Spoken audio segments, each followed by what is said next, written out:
What's up, everyone? This is Louis Lecca here with Nuke the Fridge, and I'm excited because we're doing in the middle of the press day of a fantastic movie. It's Top Gun Maverick, and we have Danny Ramirez, fanboy, in the house. What's up, dude? What's up, man? Nuke the Fridge. That's a name and a half. Yeah, well, Nuke the Fridge comes from Indiana Jones. It's really affiliated to Paramount Pictures, so it's very fitting, man. Well, Indiana Jones, right?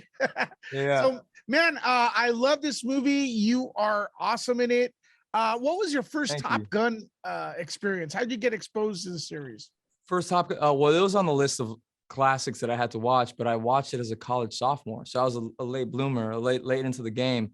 But I remember seeing it, and I was like, oh, if they ever make a sequel, and there's a part for me in it, like I would love to jump in on that. But I didn't think it was gonna happen. No one thought it was gonna happen, and so when that audition came, I was like, I manifested it. So. Oh yeah, man, you knocked it out of the park. And there's not that much CGI work in this movie. Did you actually get to fly, or how did that work? Oh, we were in the back of F-18s for countless of hours. But we were paired up with like the best of the best aviators from Top Gun and from different parts of the Navy. So it was such an immersive experience of flying with the best pilots in the world, and then also being in an F-18. It was just like, we had the training on it was like 3 phases of starting with a Cessna to then a extra 300, which I compare to a go-kart with wings, that you could still smell the gasoline. You literally, it feels like you just hop in and hop out, but it's able to do more sustained Gs than a lot of jets because of how lightweight it is. But that built up our G tolerance to then jump to the L-39, which is the first jet, smaller jet than the F-18, until finally getting to the Big Daddy, which was the epic F-18 that we became very accustomed to by the end of it. You weren't a little bit scared? Like, I mean, I was terrified when I first signed. Yeah, when I signed up for the project, I couldn't even take a commercial flight without needing like 2 glasses of wine and my Bose headphones.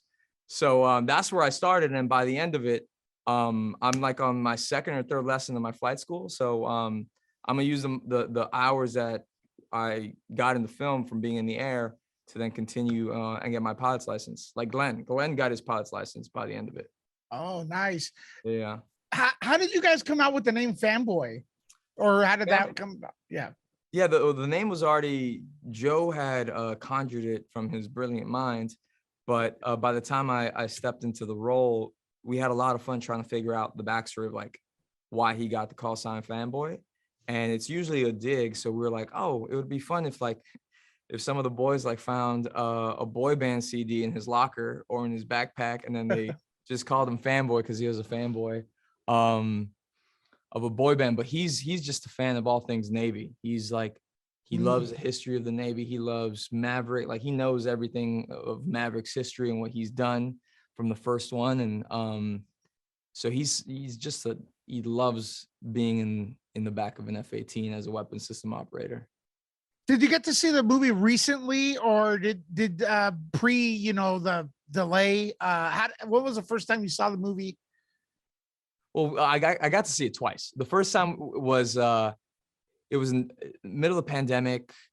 Tom wanted to share. He was so excited about it. He's like, you guys have to see it. This is like, we did something special. So he invites us over to Paramount. It's 12 people in like a massive theater. We were all masked up, sitting at opposite ends. Like, we hadn't seen each other in so long. So it was like, I just want to give you a hug to every one of my castmates.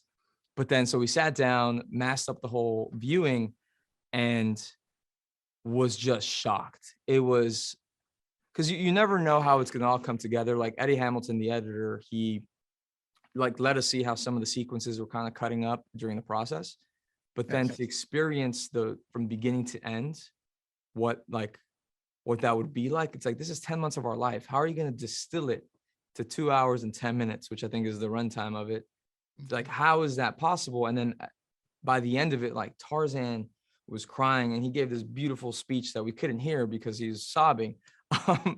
But the rest of us were just like, this is one of the best movies ever made. It is pushing the boundaries on all fronts. It's pushing the physical element of like what actors go through and the intense training. And there is nothing that CGI could do to capture that texture that you saw it, right?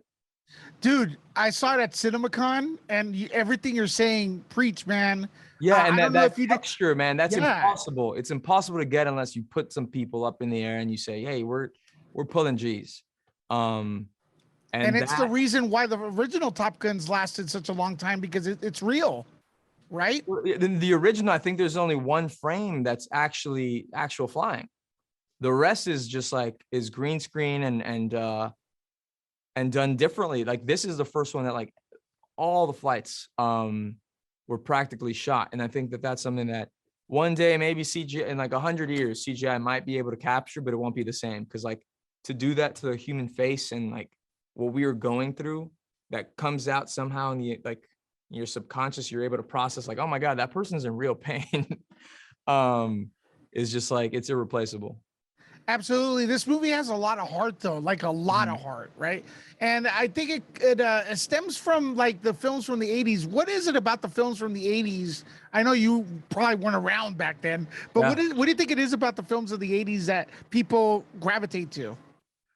um well, it's definitely like it's the golden era of a lot of filmmaking that has the movies from the 80s that today still resonate, or movies for me that movies that granted I was just saying like, oh yeah, the first time I saw it in the 80s, and the reason why it still holds strong, I think it is the heart, and it's the way that we approached character, and so many great character pieces stemmed in the 80s that it was something that like, oh, why make a movie if it's not going to have like such dynamic and human characters and that are complex. And now there's been waves of movies that are very surface level and that they only want to entertain, but like not like you don't have to kind of like sink your teeth into, and like it's good to just pass time. But like in the 80s, it's like you're gonna sit there and you're gonna a little piece of you is also gonna earn what you're gonna watch. And in the original Top Gun, we're able to follow Maverick through his coming of age to now what Top Gun Maverick is, he's reckoning with his age, and he's seeing where he fits within like the old guard and the new guard. And I think that's what makes this like there's so much heart in this movie. And we talk about the big blockbuster nature of it all, but seeing what Tom did, and some of these sequences were only going to be air to air sequences of being in F-18s, and like it almost felt like they were going to be montages. But I remember Tom early on in the process was like, no, these scenes, these human scenes have to happen also in the jets. So we have to see that tension between people, not just because they're doing an air to air exercise, but a scene is going to play out while they're in the jets. And you could only do that when you really trust that you're already going to bring so much heart to these characters. And yeah, man, it's this movie's got everything. It Got feels so everything, easy man. to talk And about something that like you just believe in so much. absolutely. And unfortunately, I'm out of time, but I want to say thank you to the studio and you for putting Latin people on the screen. We got two in here, kind of. We got you and Tom Cruise. Oh, no, wait. That was Yeah, Theo Cruz. Theo Cruz, man. We'll Yeah, man. adopt No, him. Why not? Why not, right? it's a blessing, man. But I appreciate that, and that's one of the most important things that also I'm really excited and proud about in this film is the diversity and to many more, man. It's the beginning. Just the beginning, and you deserve it. You're not just there to be diverse. You're there because you're talented. And when you look for the best, you get diversity, right? I appreciate that. Hell yeah. Bye, man. See you for the next movie. Yeah, absolutely.